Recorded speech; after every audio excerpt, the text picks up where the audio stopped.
In the heart of the 19th century West Africa, the winds of change all across the Sahel, empires crumble, tyrants arise, just as a distant dream for the common soul. This is not just a war, it is a reckoning. From the deserts of Gobir to the sacred walls of Sokoto, witness the true story of a movement that shook empires, redrew maps, and ignited a legacy that endures to this day. This is the story of the Sokoto Jihad, a story of faith, of revolution, and of empire. The Sokoto Jihad. Before we fully dive into the documentary, please like, subscribe, share, and click on the notification button. Thank you. The Sokoto Jihad 1804 to 1809. It was led by Usman and Fodio in the early 19th century and stands as one of the most transformative Islamic movements in West African history. The movement emerged in Hausa land, a culturally rich and economically vibrant region in present-day northern Nigeria, where Islam has been introduced centuries earlier but are taking roots in a manner that many Muslim scholars consider jihad or corrupted. Is an Arabic word that simply means struggle or effort in Islam. Now, in Islam, it simply refers to the effort a person makes to live a good life, follow God's teachings, and improve themselves or their community. Now, Usman Fodio was a Fulani Muslim scholar, a teacher, and a preacher born on December 15, 1754 in Gobir, one of the Hausa city-states. He was well educated in Islamic law, theology, and mysticism, and he became widely known for his deep knowledge and piety. By the late 18th century, he had gained a reputation across Hausa land as a reformer and critic of the ruling elites. Although many Hausa rulers identified as Muslims, their rules was often marked by corruption. They mixed Islam with African traditional beliefs and treated their people unfairly.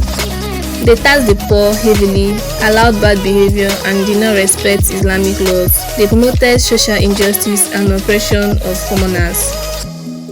Usman Fodio began to speak out against these rulers and try to teach the people about the true message of Islam.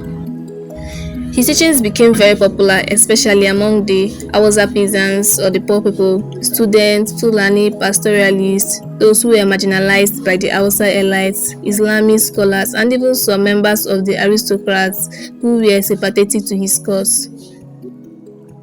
He also said that a ruler should only lead if he obeys God's rules and teach his people fairly. He laid emphasis on the rights of women in Islam, advocating for their access to education and justice, which further distinguished his teachings from prevailing norms. As more people joined him, the rulers, especially the king of Gobir, began to see him as a threat.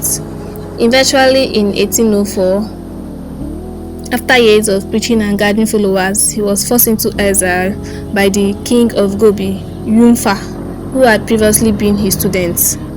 This exile marked the beginning of the Sokoto Jihad.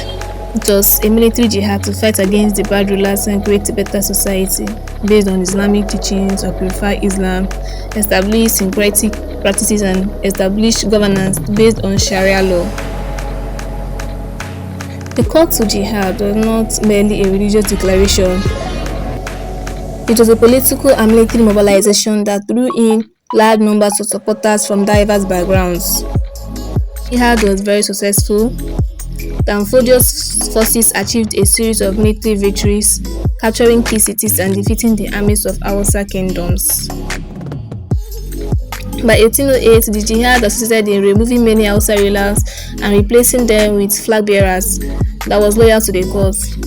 The newly founded state, known as the Sokoto Caliphate, was established with Fodio as its spiritual leader or caliph, although he soon delegated much of the day-to-day activity and governance to his son, Muhammad Bello, and his brother Abdullahi. This appointment reflected the Caliphate decentralized structure, in which different regions were administered by emirs who pledged allegiance to Sokoto but maintained a degree of autonomy. The Caliphate became very large, stretching over what is now northern Nigeria and parts of Niger and Cameroon.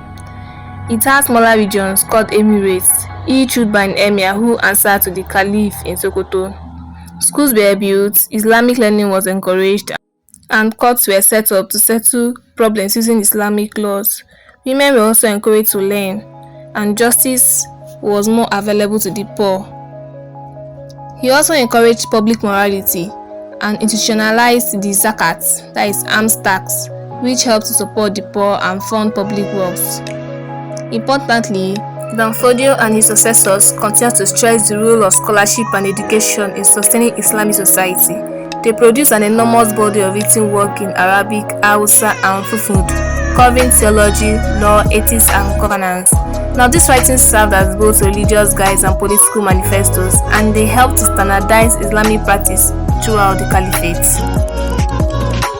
The influence of the Sokoto Jihad extended far beyond the borders of the Caliphate. It inspired similar Islamic reform movements in other parts of West Africa, including the Jihad of Sekou Ahmadu in Masina, Mali, and so on. Usman dan Fodio passed away in 1817, but his legacy lives on through his writings, his descendants, and the enduring influence of the Sokoto Caliphate. Even today, the Sultan of Sokoto is considered the spiritual leader of Muslims in Nigeria, a symbolic continuation of the authority once held by Dan Fodio. Thank you for watching. Bye.